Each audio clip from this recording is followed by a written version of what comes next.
Emergentism, as its name suggests, is about emergence. But what is emerging, and out of what does it emerge? Well, speaking in the broadest terms, we can say that new wholes emerge out of lower-level parts. All wholes are made up of parts, which have their own particular qualities. However, when parts come together to create a distinct new entity with its own unique and irreducible qualities, then you get a whole. It's pretty much that simple. Think of an orchestra as an analogy. It has a string section and a brass section, the woodwinds and the percussion. Each section has its own unique characteristics, its own timbre, range, and tone. But when you bring them all together, something special happens. They create something unique. When combined, all work is one, literally in concert.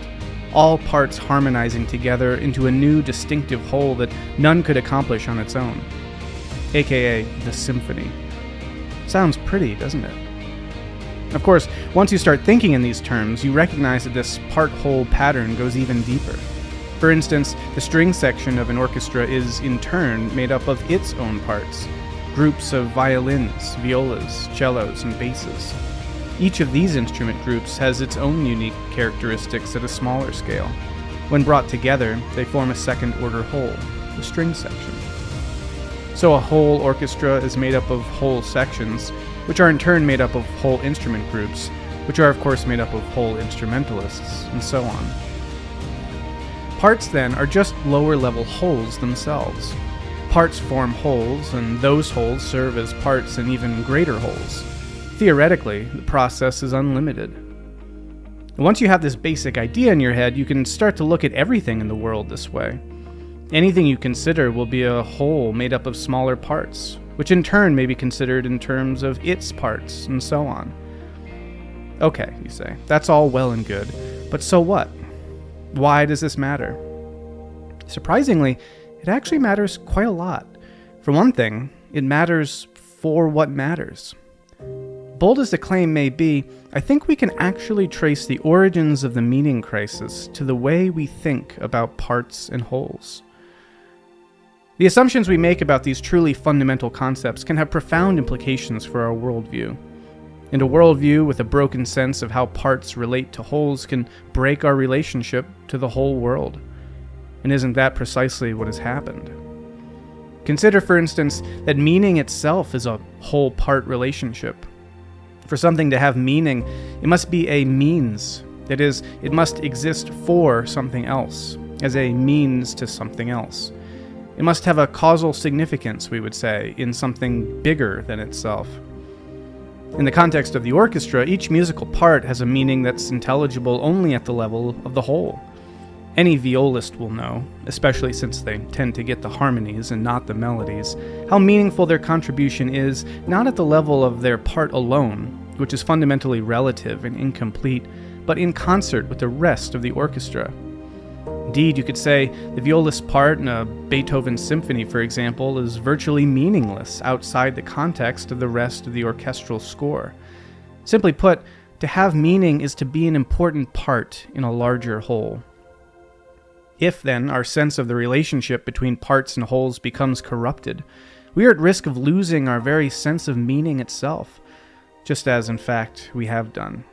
We have become parts without a whole, at the same time that we cannot even claim to be whole ourselves. But how did this happen? And is there anything that suggests we might be able to find our way out of this fractured way of thinking? As it turns out, the answer to both of these questions is the same: the development of science. Holistic religious traditionalism. When the scientific method was first developed in earnest in the 1600s, and geniuses like Galileo and Newton began to reveal the hidden patterns of reality with astonishing precision and predictive power, the world entered a new phase.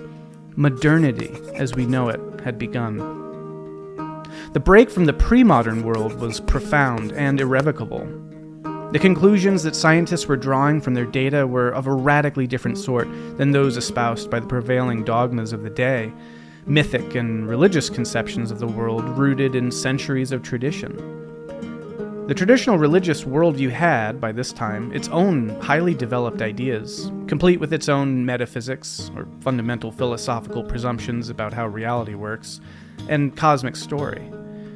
According to the metaphysical framework of the traditional worldview, everything was significant. Everything hung together. Everything was connected.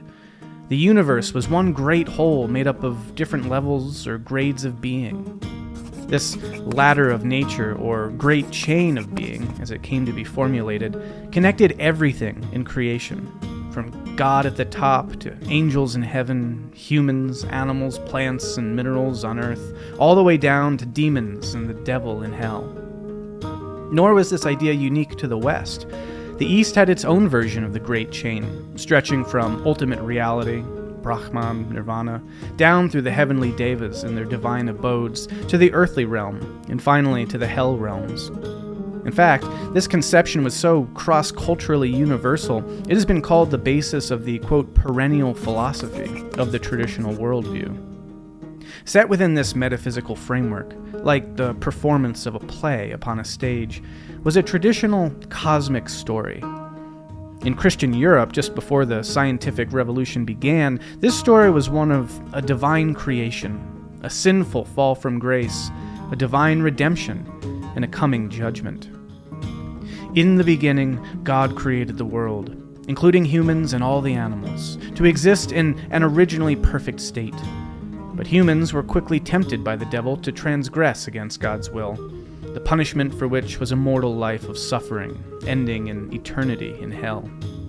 God, however, sent down his Son from heaven to redeem the fallen world and thereby allow humanity entrance into heaven. His return was now imminent, whereat all the world will face judgment and either be thrown into hellish torment or risen up into heavenly bliss. In the interim, believers have the responsibility to save as much of the world as possible by spreading the good news of salvation to unbelievers, and so ready the earth for the coming judgment. In this way, humanity was believed to play a part in the whole cosmic narrative. All were actors, and important ones in the divine drama. An individual life by itself might seem full of confusion and suffering, but in the wider context of the divine plan, it had meaning. Humanity was part of something bigger, a higher purpose under a higher power. As those who attended regular church services, which is to say pretty much everybody, would have heard read from the pulpit then, quote, "Just as a body, though one, has many parts, but all its many parts form one body, so is it with Christ. For we were all baptized by one Spirit, so as to form one body. Now you are the body of Christ, and each one of you is a part of it. If one part suffers, every part suffers with it. If one part is honored, every part rejoices with it." 1 Corinthians 12, verses 12, 27, 26. Under God, the inherent connectedness of everything rendered everything potentially significant and full of meaning. The stars above could be read for what events they foretold and what impact they had on one's life. The ancient dictum, "as above, so below," demanded that the earthly and heavenly, the whole and the individual, were intimately related, even models or types of the other. And similarities of any kind between two things, shape or color, for instance, could be interpreted as meaningful ties with real causal significance. Actually, to say that the pre-modern traditional worldview allowed people to feel like meaningful parts of the whole might be putting the cart before the horse. To even recognize a part-whole relationship first requires a differentiation process, whereby the whole can be differentiated into its distinct parts. If this isn't done, or done only minimally, then part and whole remain confused, undifferentiated, indistinct. Surprising as it may sound, the categories of subjective and objective only come to full prominence with modernity, meaning people tended to blur these categories much more in the past than we do today. In the modern world, people separate their experience of reality from reality itself. In the pre-modern world, this was not done in the same way or to the same degree. With considerably less distinction made, people's experience felt more whole. They experienced reality as more holistically intuitive, since there was no profound divide between inner and outer worlds. The world was one, as within, so without.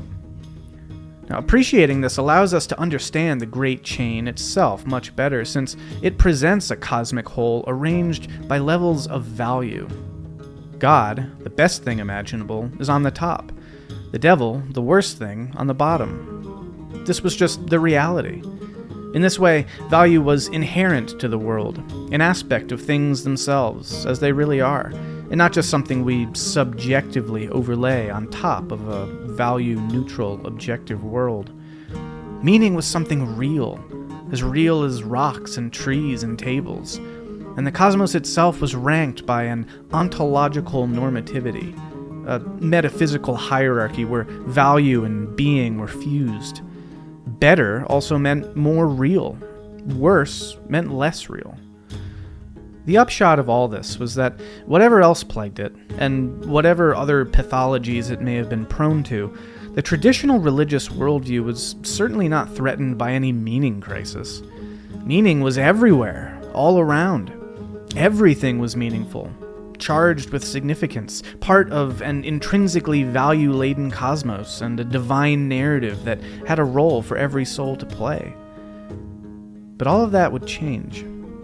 For with the advent of early modern science, an entirely new conception of the part and the whole comes to the fore, and with it, an entirely new worldview, complete with its own metaphysics and cosmic story. The rise of modern science.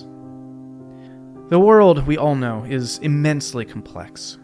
The word complex comes from Latin and means woven together. And that's indeed an apt metaphor, since all you have to do is look around you to see the countless varied phenomena endlessly interacting, intermingling, and interrelating in infinite combinations. A worm eats the decaying leaf of a tree and helps both fertilize and aerate the soil the tree itself grows in, allowing more water to be soaked up from the ground, which a storm, whose lightning put nitrogen in the soil for the tree, dropped after being pushed along by weather currents influenced by the forests, including the tree, on which it fell, such that... The world is an infinitely rich tapestry of different threads, all interweaving in a dizzying array of combinatorically explosive ways. And beautiful as this tapestry is, though, its endlessly interrelated lines make the whole impossible to understand with any precision or certainty. To the inquiring mind, eager for greater knowledge of reality, the intricate braid starts to feel like a twisted knot. Follow one thread, and immediately you become lost in a tangle of confusion. Where one line of causation ends and another begins is impossible to tell in the interlaced lattice of life's complexity. What can we ever know about anything when everything is bound up with everything else? The genius of the early modern scientists was to slowly, patiently, methodically unravel from the snarled mess one single strand for study. Then, and only then, could they measure, assess, and know, with certainty, the properties of something, where before there was only ignorance. With this, they could then begin to see how each strand relates to the others and piece together how reality behaves as a whole. Since what is a whole but the sum of its parts? Think of it this way. If you're making a loaf of bread from scratch, but keep getting vastly different results, what do?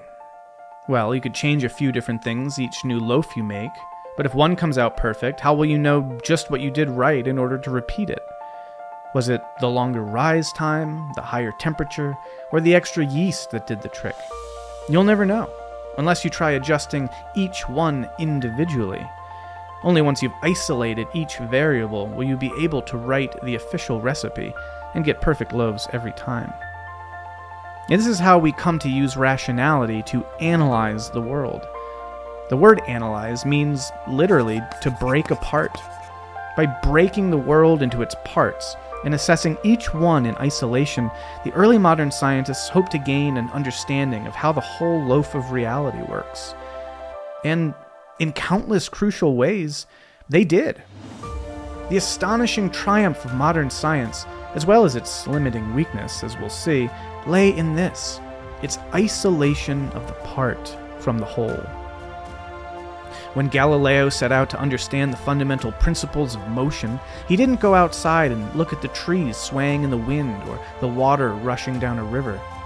There are, we would now say, far too many variables to account for in such a context. Instead, he went inside, shut out the noisiness of nature, and devised a controlled experiment, one that intentionally weeded out any possible interference with the one variable he wished to isolate and study.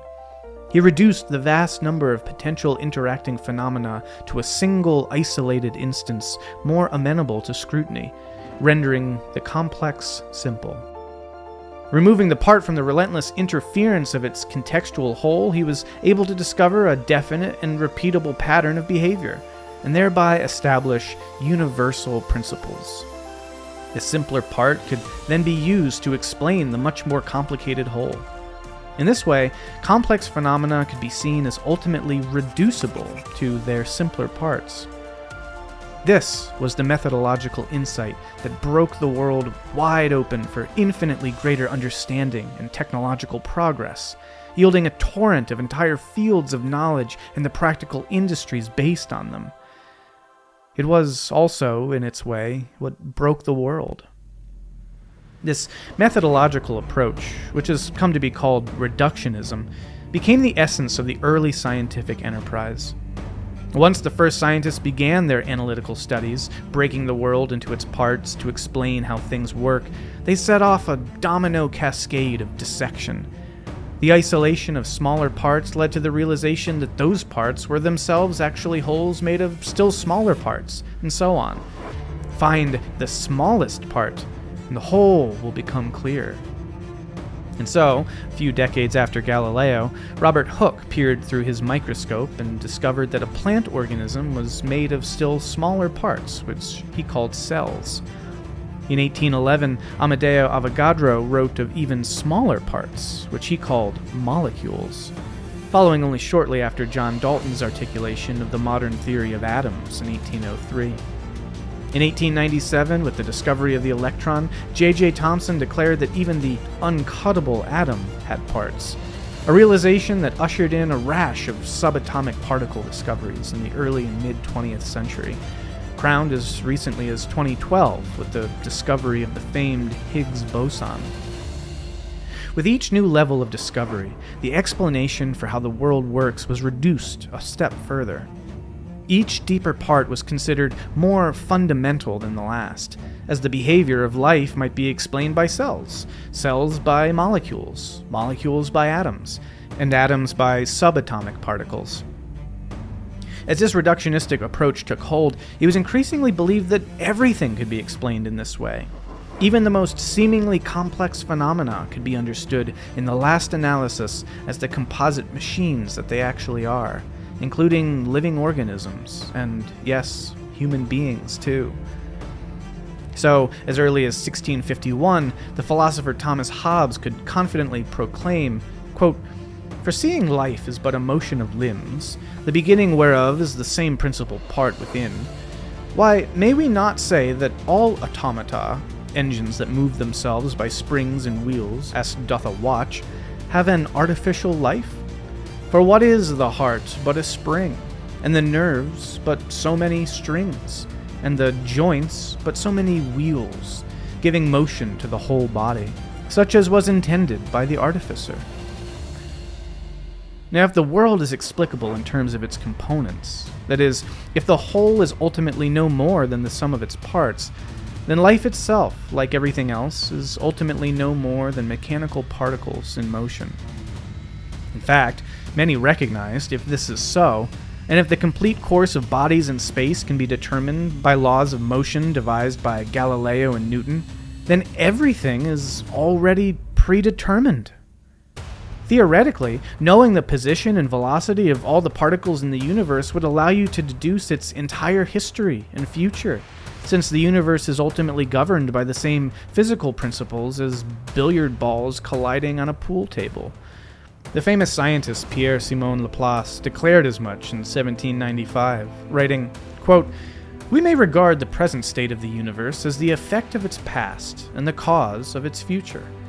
An intellect which at a certain moment could know all forces that set nature in motion, and all positions of all items of which nature is composed, if this intellect were also vast enough to submit these data to analysis, it would embrace in a single formula the movements of the greatest bodies of the universe and those of the tiniest atom.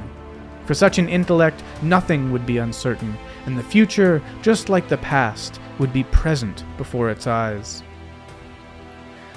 Determinism, which followed ineluctably from the logic of reductionism, meant that human beings, despite our experience, actually had no free will at all, and that our sense of being autonomous agents was actually, at base, just an illusion.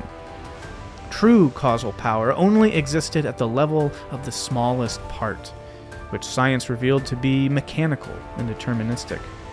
Everything higher up, any higher whole, was ultimately driven by that deeper logic, because surely wholes are no more than the sum of their parts. Reductionism and the meaning crisis. As reductionism became more and more ingrained in the scientific enterprise, and the mechanized world it produced became everywhere more impressive and ubiquitous, the pre-modern world and its religious worldview faded increasingly from sight. The meaning-rich world of inherent value was replaced by a mechanistic, value-neutral objectivity, described by forces, not feelings. Value could not be shown to be something explained by force and motion, and so must not be essentially real. Values exist only in our minds, then, such that there must exist a sharp divide between the subjective and the objective. Mixing them together is the source of endless confusion, since, ultimately, only the objective world is real. Likewise, with the explanatory power that particles and forces provided, there was no longer any need for supernatural explanations of phenomena.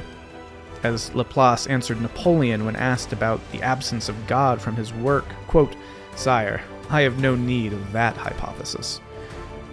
Nor did mere associations or correspondences serve a use any longer, nor the supposed influence of the stars, which Newton had shown to be governed by the same laws as prevail on Earth. Everything could, or would, be explained by simple material particles in motion, a metaphysical framework known as materialism. Thus, with the triumph of reductionism, the entire religious edifice of tradition cracked, its metaphysical great chain and cosmic story rapidly eroding. In its place was modernity's new worldview, with its own metaphysics and unnerving new narrative. This metaphysical framework was valueless. The hierarchy of reality was not organized by good and evil, only size, and the smallest parts were the most important. There was no personal God, only deterministic laws that govern the universe, and these were as indifferent to humans' existential lot as any machine. Whatever could not be described in terms of fundamental particles in motion was either a fiction or an illusion. The cosmic story of this worldview was, as a consequence, radically different from that of traditional religion. Having stripped a benevolent God of any causal power, there was no providential creation per se. The universe just was, and presumably always was, or if it did have a beginning, arose by chance. There was no sacred drama or divine plan. Human beings and all life were essentially just complicated machines, governed not by their agency, but by their constituent parts following deterministic paths through space. And just as there is no meaning to turning gears or pumps, neither is there any meaning, ultimately, to human life. In this way, it should be clear that such reductionism was what first sowed the seeds of our contemporary meaning crisis. With the rise of modern reductionistic science, humanity's role in a divine saga was lost, and the perceived whole of conscious human life itself was reduced to its smallest parts, where one no longer finds any intention, only law. This idea continues to reverberate and resonate today. Millions of despairing souls still believe it, and it is driving them to the nihilistic conclusions nascent in it. Until, at last, here we are. We have become parts without a whole, at the same time that we cannot even claim to be whole ourselves. Our lives lack the larger context of a cosmic story in which we play an important causal role, nor can we even claim to be genuine agents with causal power, since our wills and even our conscious awareness itself are merely epiphenomenal illusions, vestigial byproducts of particles acting in deterministic fashion deeper down. By the dawn of the 19th century, through relentless differentiation of parts from the whole, modernity had revealed reality in all its countless sundered pieces. The subject had been cleaved from the objective world, value had been parsed from existence, and causation was sundered from conscious will, to obtain only at the lowest material level of the universe. If there were any grand design, it was no more than the indifferent mechanical workings of a clock, the sort which Robert Frost would later evoke in a poem of modern alienation and nihilistic despair. Quote, "And further still, at an unearthly height, one luminary clock against the sky proclaimed the time was neither wrong nor right."